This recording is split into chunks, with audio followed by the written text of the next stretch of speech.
Good morning, everyone. It's Monday, August 2nd, coming to you live from Seoul. I'm Kim Mo-gyan. Before we begin, these are the stories we're following at the top of the hour.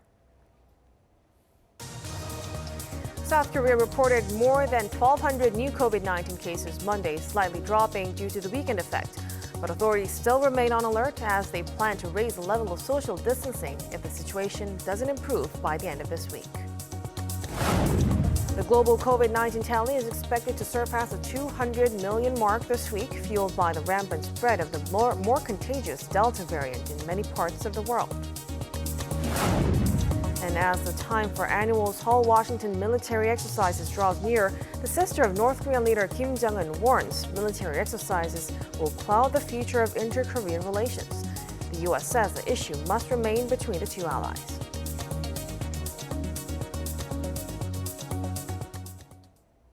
We start with the daily new COVID-19 cases. South Korea reported over 1,000 more infections this Monday, showing no signs of abating. Health officials are closely monitoring this week's daily cases to decide what measures to take to contain the fourth wave of the pandemic. For more, we have our Min Soo-kyun on the line for us. Soo-kyun, give us the details. Well, Mo-gyan, the country reported 1,219 new cases today, down 223 from the previous day. It's a slight fall from yesterday indeed, but this is only because there were fewer tests taken over the weekend. Of Monday's cases, 69 were from overseas and the remaining were all locally transmitted. The Greater Seoul area continues to be a virus hotspot, accounting for more than 65% of today's local cases. Despite nationwide containment efforts, daily new infections have been above 1,000 for almost a month now. Health officials say that if the current surge continues, they will have no choice but to enact additional measures both in and outside of the capital. Currently, the Greater Seoul area is under the strongest level 4 social distancing rules, with most other places under level 3 until August 8th. This week's daily virus cases are therefore important, playing a part in determining whether or not to raise or even extend the country's social distancing measures. Soo-kyun, let's move on to the country's vaccination drive. I hear that South Korea is expanding inoculations to those who've missed appointments and to young adults this week. That's right. So starting today till the end of this month, vaccination bookings will be available for those who missed their vaccination appointments, particularly for the elderly between the ages of 60 to 74. People above 75 can make reservations at any time. Also, those between the ages of 18 to 49 can make pre-registrations for their vaccines from Tuesday. The 3-day registration will allow about 2 million more workers to receive their shots, including delivery drivers and street maintenance workers. So far, about 38% of the population has received at least one dose of the COVID-19 vaccine, and around 7.1 million have been fully vaccinated. Back to you, Mo-gyan. Thank you, Soo-kyun, for the report. Now, Tokyo is also grappling with an uptick in its daily COVID-19 infections as the Olympic Games enter the second week. On Sunday, the city reported 3,058 new cases, the highest tally for any Sunday since the outbreak of the virus. Daily cases have topped 3,000 for the 5th consecutive day, and the average number of confirmed cases over the past 7 days stands above 3,100, higher than the 1,400 range seen a week earlier. Cases are also rising outside the capital due to the more contagious Delta variant. The number of new COVID-19 cases in Japan has exceeded 10,000 for 4 straight days. Despite efforts to bring the COVID-19 pandemic under control, the world is expected to reach an accumulative 200 million cases within the next couple of days. Meanwhile, Pfizer and Moderna raised the prices of their vaccines to EU. Kim Hyo-sun reports. The global COVID-19 tally is expected to surpass the 200 million mark this week, fueled by the rampant spread of the more contagious Delta variant in many parts of the world. The grim milestone is expected to be reached just days after the WHO chief made such an estimate. Almost 4 million cases were reported to WHO last week. And on current trends, we expect the total number of cases to pass 200 million within the next 2 weeks. And we know that is an underestimate. While it took 392 days for the global tally to reach 100 million, since the world's first case was reported in Wuhan on December 31st, 2019, it's expected to take less than 200 days for the tally to hit 200 million. As countries continue to vaccinate their citizens against COVID-19 to try and contain the spread, global vaccine inequity is still a significant issue, with just 3.5% of Africa's entire population receiving a single dose. This is in stark contrast to that of Canada and the U.S., which stand at 71% and 57%, respectively. In related news, Pfizer and Moderna have upped the prices of their COVID-19 vaccines in their latest supply contracts with the European Union. Pfizer raised the price by more than 25% and Moderna by more than 10%. Also in Europe, thousands of people took to the streets of Paris over the weekend to protest the French government's decision to require a vaccine passport for patrons at multi-use facilities like restaurants and bars. German protesters also clashed with police in Berlin over the government's COVID-19 restrictions, leading to several arrests. Police said hundreds of anti-lockdown demonstrators gathered illegally, defying a court order banning all related protests. Kim Hye-sun, Arirang News.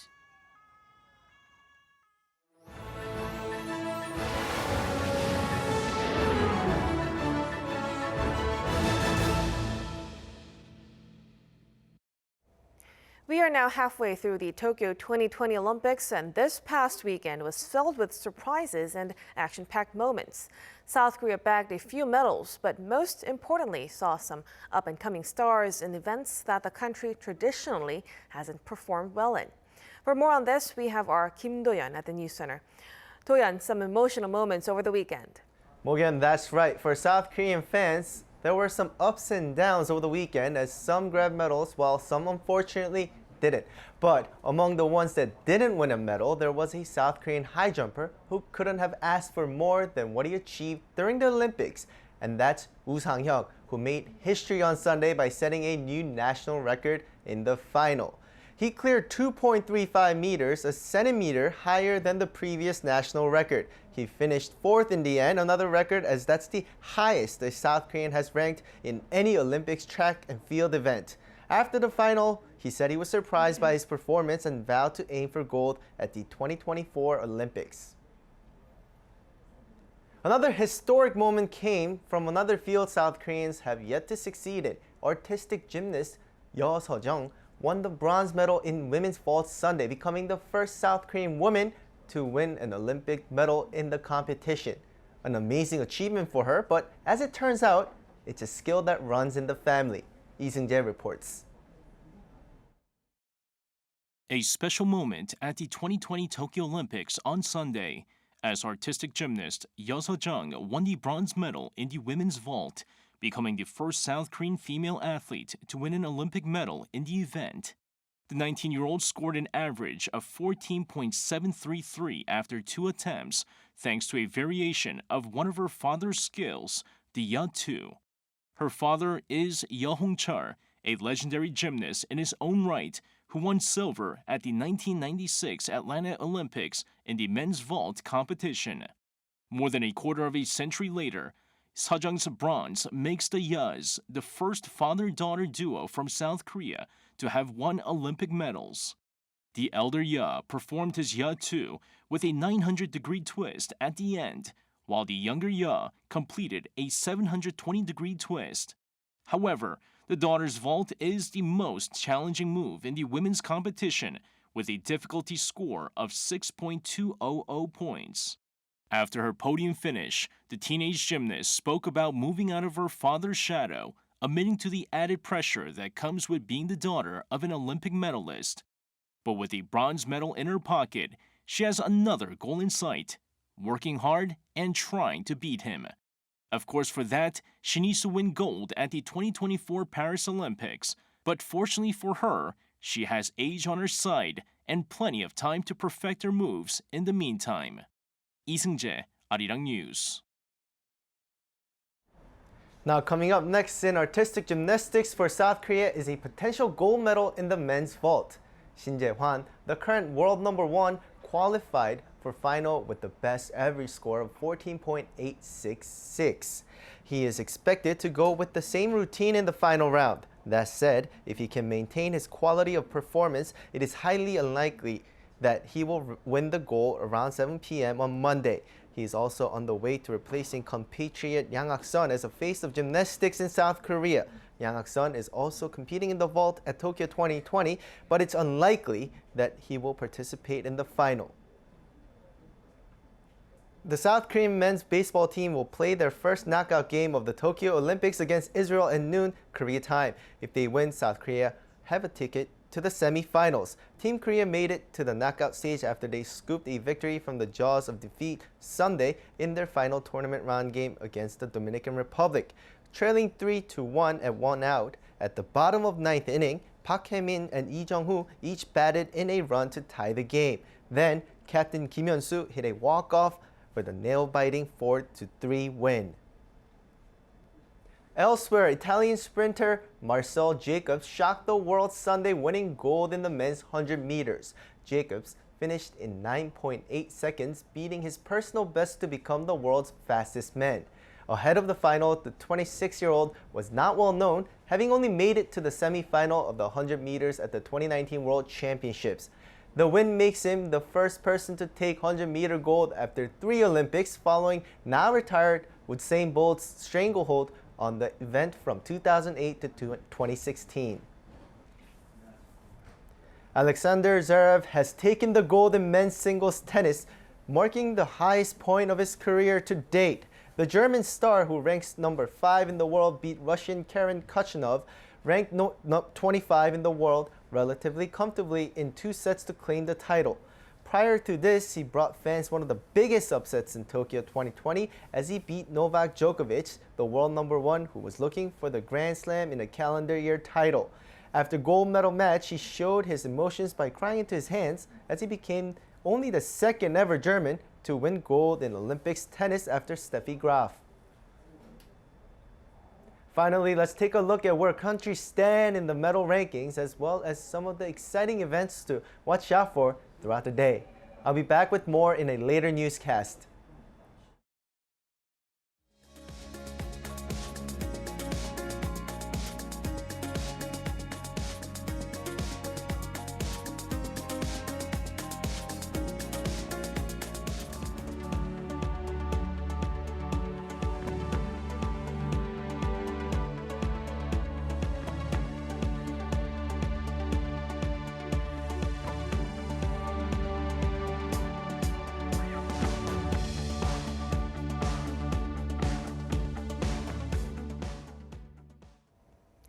A matter of days after the two Koreas restored their cross-border communication lines, Kim Yo-jeong, the sister of North Korean leader, has urged the South to suspend its regular military drills with the U.S., which are scheduled to start in 2 weeks. In response to this, the U.S. says any decision on the drill will be made through close consultation between Seoul and Washington. Kim Dami reports. Kim Yo-jeong, the sister of North Korean leader Kim Jong-un, is warning the annual summertime military exercises between South Korea and the U.S. will cloud the future of inter-Korean relations. In a statement issued by the North state-run media on Sunday, she bluntly pressed Seoul to halt the exercise, adding Pyongyang will closely watch to see whether the South will again carry out its, quote, hostile war exercise or make a bold decision to scrap it. Kim Yo-jeong also commented on rumors of possible 4th inter-Korean summit following the two Koreas' restoration of their communication channels. However, she underscored that the restoration is just a physical reconnection of a severed line, nothing more. Kim's remarks suggest the speed and scope of progress in inter-Korean relations that now depend on the suspension of the military drills, and hinted there will be no cooperation on other agendas laid out by the South. No details about the upcoming drill, like its scale and method, are known, other than it's scheduled for mid-August. While refusing to comment on Kim's stance, a Pentagon spokesperson reiterated Washington's position on Sunday that any decision on the drill will be made through consultation between South Korea and the U.S. While Seoul's Unification Ministry has said the drills need to be delayed, there are some that insist it'll be difficult to postpone further due to upcoming transition of wartime operational control from Washington to Seoul. Plus, with the regime shrugging off the possibility of another inter-Korean summit, experts say there are no good incentives for the U.S. to pull the plug on the exercise. For now, it's highly likely it will go ahead, but it'll be scaled down in the light of the pandemic. In March, Kim Yo-jong warned that North Korea could scrap the inter-Korean military agreement over the drills. Kim Da-mi, Arirang News. The Japanese government will soon remove senior diplomat Hirohisa Soma from its embassy in South Korea following an indecent comment he made regarding President Moon Jae-in over lunch with a reporter last month. That's according to Seoul's foreign ministry, which explained that Tokyo ordered its deputy chief of mission at the Japanese embassy in Seoul to return home without providing further details. Seoul had earlier asked Tokyo to take due steps over Soma's rude remarks. Retail investors can now bid for shares in one of South Korea's biggest game makers, Krafton. The public subscription for the game developer behind global blockbuster PlayerUnknown's Battlegrounds opened for 2 days at 10 a.m. Monday.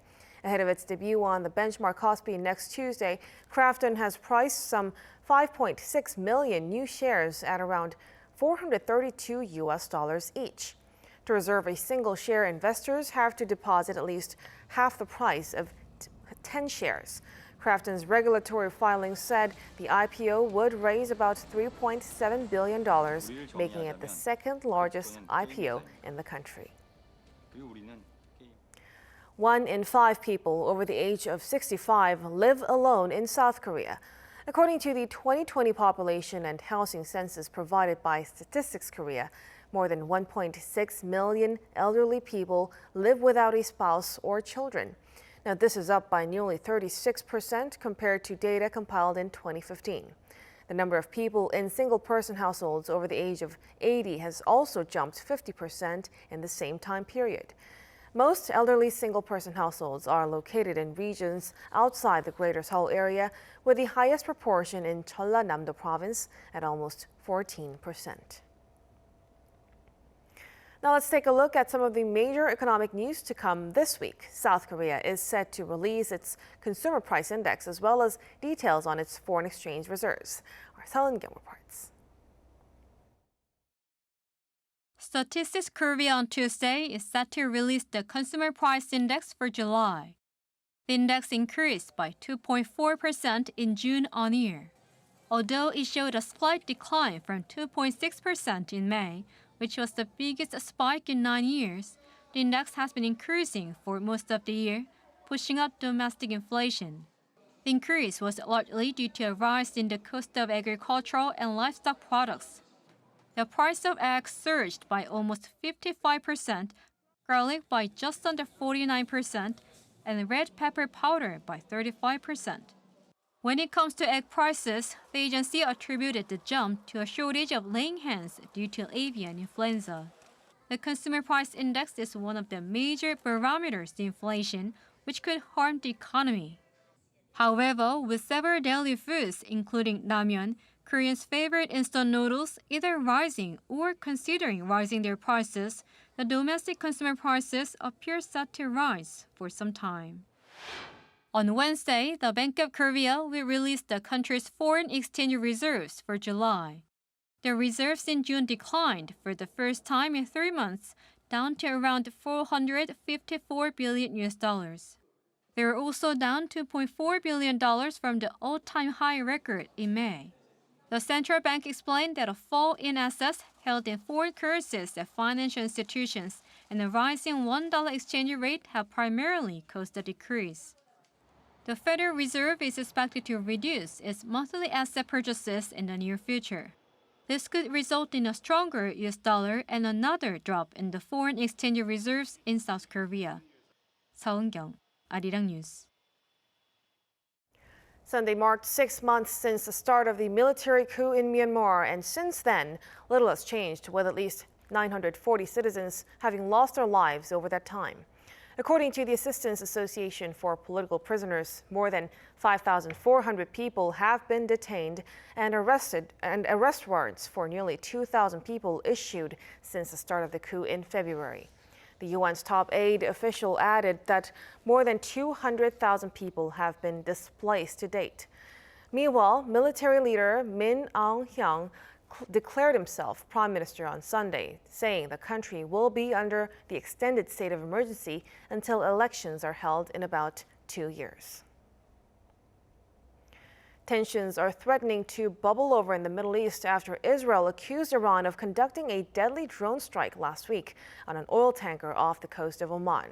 The U.S. and the U.K. also blame Iran for the attack, but Tehran denies any involvement. Israel's prime minister said Sunday that Iran's denial is, quote, very cowardly, adding Israel has evidence it was Tehran.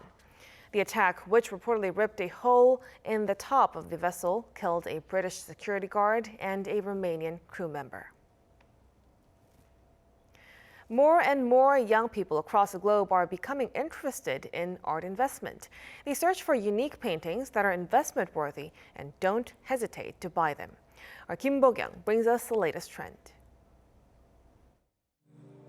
Young people are paying more attention than ever to art investment.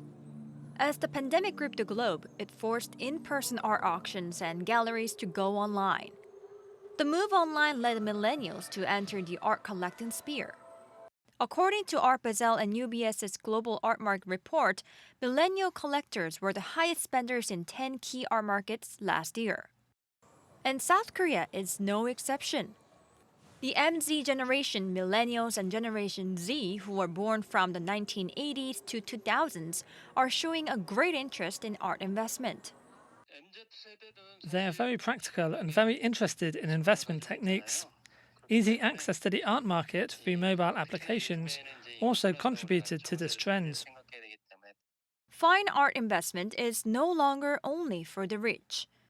Such a trend even led to an art-sharing platform where micro-collectors can invest their money by breaking artwork into shares.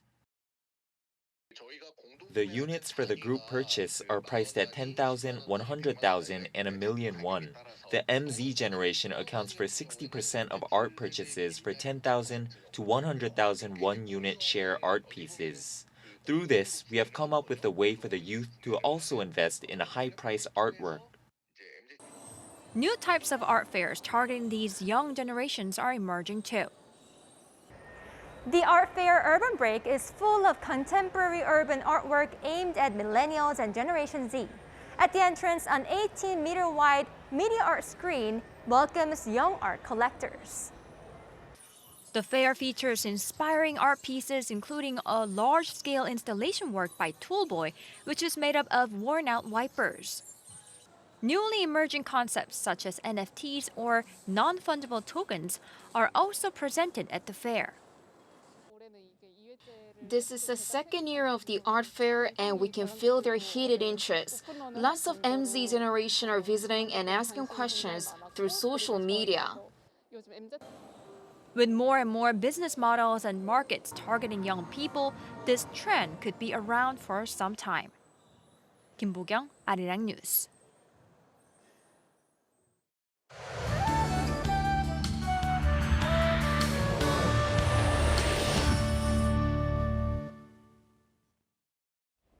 Good morning.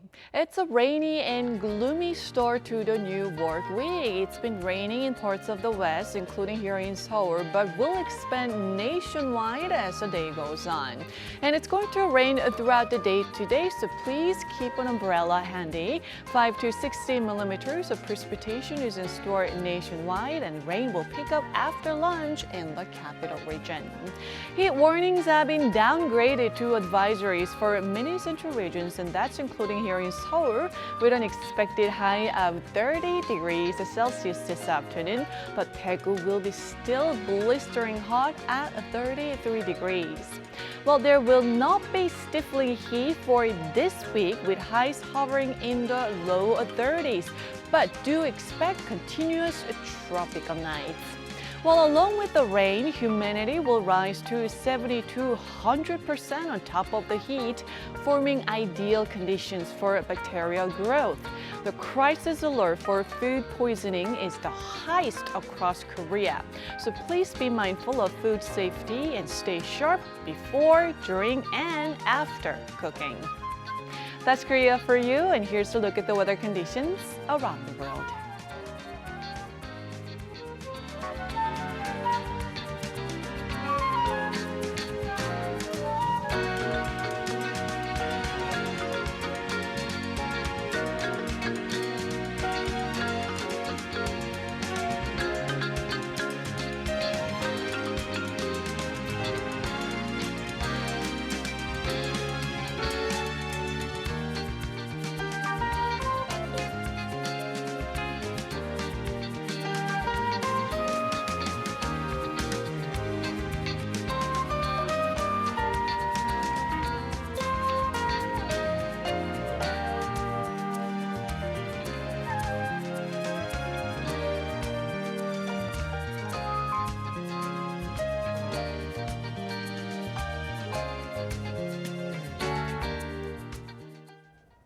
And that will do it for us at this hour on Arirang News. We'll be back at noon Korea time, so stay tuned.